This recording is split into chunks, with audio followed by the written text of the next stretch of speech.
कल तो करने के बाद में सुनाई दे रहा था, अभी सुनाई दे रहा आपको? हाँ, धीरे धीरे। धीरे धीरे ना।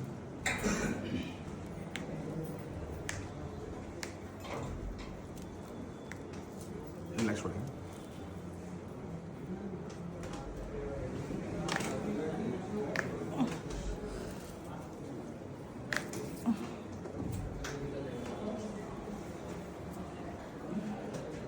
क्या नाम है आपका?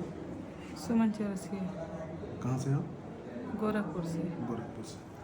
आवाज़ आ रही है लेकिन धीरे धीरे। नहीं, वो धीरे धीरे ही बोल रहे हैं, हाँ। धीरे धीरे बोल रहे हैं। ये बोल रहे हैं तेज, अभी जो बोल रहे हैं तेज बोल रहे हैं। अच्छा। अभी जो बोल रहे हैं धीरे धीरे ही बोल रहे हैं। थोड़ा चलिए। ये हमारा ईयर का एडजस्टमेंट है, outer ear, middle ear, inner ear. लोगों को कन्फ्यूज़न होता है कि कैरोप्रैक्टिक से, एडजस्टमेंट से ये ईयर को कैसे सुनना होता है। तो मैं आपको बता दूं, ये कान की सबसे छोटी हड्डी है, स्टेपस। और इसके बाद देखेंगे ये वेस्टिबुलर नर्व जो है ये साउंड को प्रोड्यूस करता है।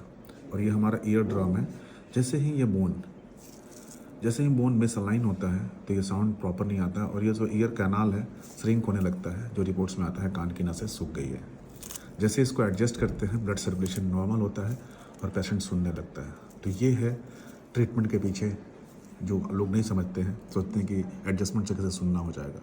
तो प्लीज़ बिना जाने बिना समझे किसी चीज़ के ऊपर उंगली उठाना आसान है, इसीलिए पहले समझे जाने, उसके बाद में कुछ करें। धन्यवाद।